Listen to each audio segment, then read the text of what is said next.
habeenada ka mid ah shanqarta dabeecadu waxay ahayd mid halaag u ah gabadhan 17 jirka ah markii ay bannaanka u soo baxday mugdiga dhexdiisa si ay u nafisto. Waxay joogtay mid ka mid ah tuulooyinka baadiyaha fog ee Indiya oo u dhowaa xeryaha aadka loo ilaaliyo ee libaaxyada Asia. Laba libaax ayaa indhaha ka buuxsaday inantan da'da yar mugdiga dhexdiisa markii ay dariiqa haysay oo musqusha guriga dibaddiisa ku yaalla u socotay, laakiin ma aha mid gaari doonta musqusha. Kani waa weerarka argagaxa leh ee libaaxu ku soo gabagabeeyey nolosha Bhavna Bariya. Ku soo dhawaada qiso kaloo argagax badan.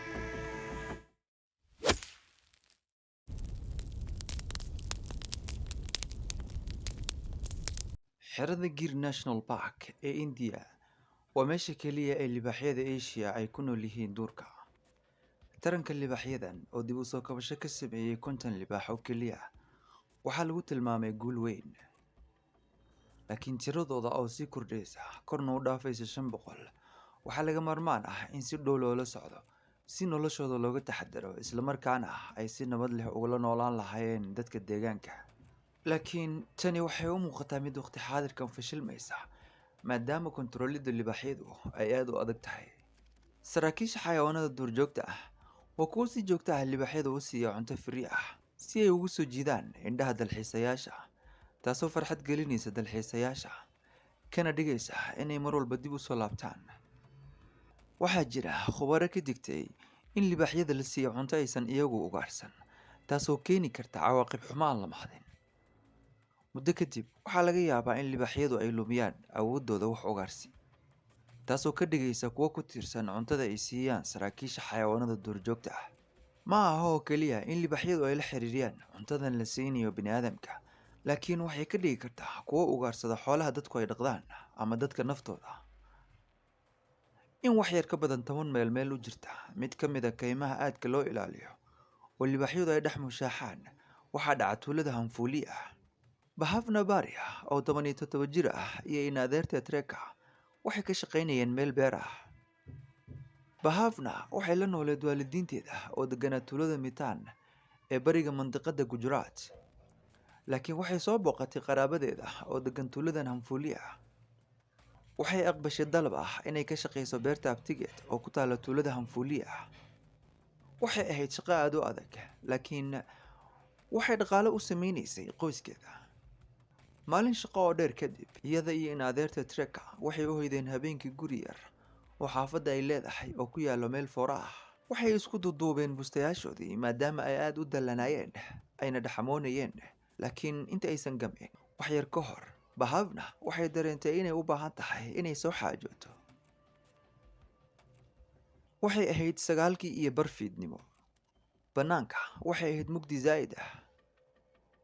Bhavna waxay weydiisatay in adeerteed Reka inay u raacdo musqusha.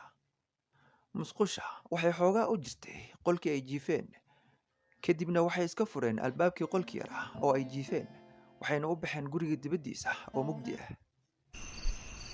Guuxa xasharaadka iyo shanqarta cidlada mugdiga dhexdiisa waa mid cabsi badan abuuraysa. Waxaa jiray libaaxyo dadcun ah oo soo galay habeenkaasi tuulada. Waxay ku taalay daanta webiga oo Zaat, waana meel ay ku badan yihiin libaaxyadu. Shubaalinta iyo qulqulka biyaha webiga waa mid laga maqli karo meel aad u fog. Waa shanqar ku habboon libaaxyada dadcunka ah ee habeenkii soo gaatamaya. Gabdhahan warba uma haynin in indhaha libaaxyada ay hadaf u ahaayeen habeenkaasi. Haddii ay toosh haysan lahaayeen waxay ogaan lahaayeen khatarta ay ku sugan yihiin habeenkaasi. Taa beddelkeeda waxay iska soo qaadeen dariiqa hareeraha cawska ku leh mugdiga dhexdiisa. Waxay socdeen bannaanka dhaxanta badan oo ka fog ammaanka guriga. Laba libaax oo aad u waaweyn ayaa ku soo dhowaanayay gabdhahan.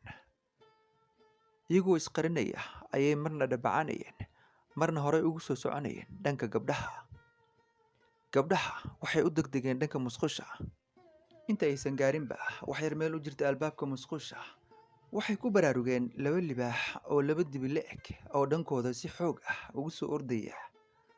Inkastoo ay mugdi ahayd, waxay arki kareen lugaha hore ee xoogga badan ee libaaxyada soo ordaya.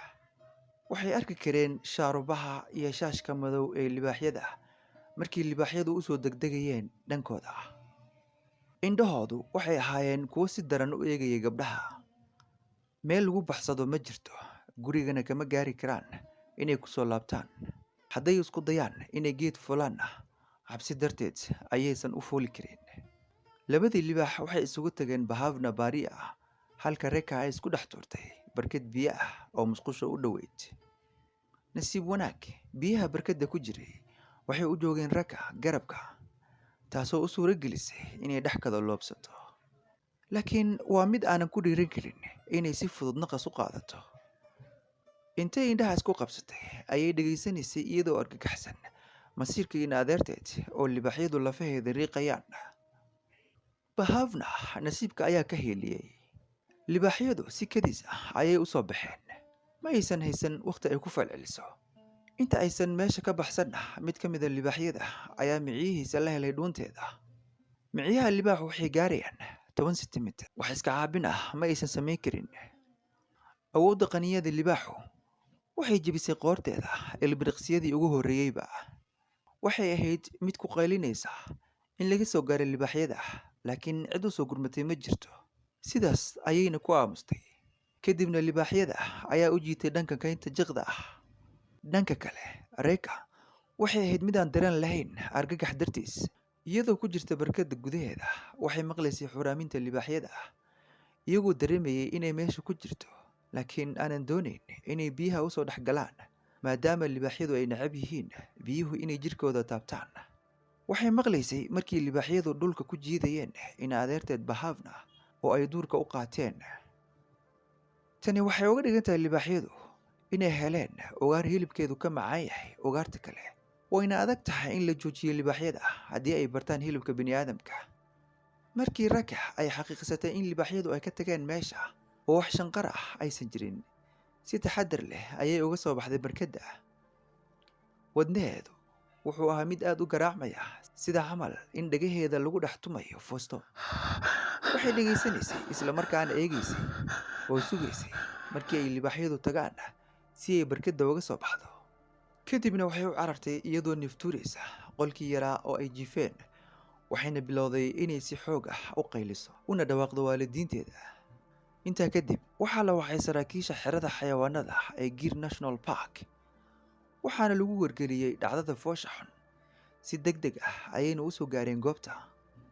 Waxay bilaabeen inay baadigooban Bahavna iyo labadii libaax ee qaatay. Waxay raaceen meeshii libaaxyadu ay ku jiideen inanta yar. Waxay si argagax u heleen labadii libaax oo cunaya haraaga jirka Bahavna meel dhowr kiiloomitir u jirta tuulada. Inanta waxay u jiiteen meydkeeda meel faraq ah oo tuulada ka durugsan. Markii saraakiishu ay arkeen libaaxyada, way qayliyeen, sacabahooda ayayna tumeen si libaaxyada ay u argagaxiyaan. Waxay ahaayeen libaaxyo waaweyn oo si wada jir ah u ugaarsada. Saraakiisha iyo libaaxyadu waxay is hortaagnaayeen in ka badan 1 saac iyo bar. Waxayna diideen inay meesha ka dhaqaaqaan, waayo libaaxyadu waxay mar kale damacsanaayeen weerar cusub. Waxay ahayd dhacdo aad u fool xun oo dareen ku reebi doonta dadkii goobjooga u ahaa. Ku-xigeenka ilaalinta kaymaha oo ka shaqeeya beerta qaranka ee Gir National Park wuxuu sheegay in weerarada ka dhanka aadanaha ee libaaxyada Asia ay ahaayeen kuwo aad u dhif ah. Dad badan oo deegaanka ayaa ku nool duleedka kaymaha aadka loo ilaaliyo. Inkastoo ay libaaxyadu cunaan xoolaha, haddana marmar ayay beegsan jireen bani'aadamka deegaankan.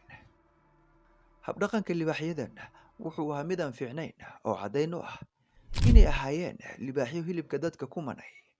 Saraakiisha kaymaha waxay isku dayayeen had iyo jeer inay gacanta ku dhigaan labadan libaax si ay ugu soo celiyaan goobaha libaaxyada ee la ilaaliyo. Way iska caddahay in dadka deegaanka ay ku tiirsan yihiin lacagta ay bixiyaan dalxiisayaasha u imaanaya inay daawadaan libaaxyada. Laakiin mararka qaarkood dadku waxay u bareeraan khatar ay mudan tahay in laga fogaado. Maalmo ka hor intii aysan dhicin musiibadan, dadka deegaanka ayaa si khaldan u adeegsaday libaaxyada si ay lacag u sameeyaan. Sac ayay ku xireen geed, waxayna iyagu isqarinaya u sugeen in libaaxyadu soo gaadaan saca. Waxay ku sawiranayeen moobiladooda markii libaaxyadu u soo gabanayeen saca. qaarkood ayaa xitaa live stream ka soo galayay facebooka iyo youtube-ka si ay lacag u qaataan dadka daawanaya.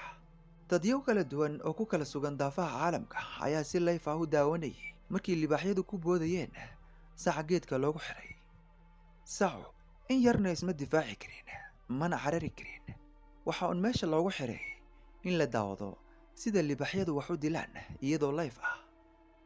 in libaaxyada qaabka noocaana loo adeegsado waxay keeni kartaa khasaare aan la mahdin. muuqaaladan sharci darrada ah waxay halis gelinayaan dadaalada ilaalinta ee beerta qaranka ee Gir National Park iyo nolosha dadka deegaanka iyo xoolahooda. dhacdadan waxay ahayd mid murugo badan. inay lumiyaan qof aad u daayar waxay xanuun ku ahayd qoyska Bahavna iyo dadka deegaanka. ku noolaanshaha meel u dhow duurjoogta dilaaga ah khatarteeda ayay leedahay. dhulbeereedka iyo tuulooyinka ayaa inta badan xuduud la leh deegaanka dabiiciga ah ee libaaxyada, taasoo u horseedaysa dhimashada dad badan. laakiin maadaama tirada libaaxyada Asia ay sii kordhayaan, laga yaabee in wax badan loo baahan yahay in la sameeyo si loo hubiyo badqabkooda iyo dadka la wadaaga deegaankooda, iyadoo la hubinayo in qof kale oo la mid ah Bahavna Bari uusan la kulmin halaagooda ugu dambeeya ee naxdinta leh.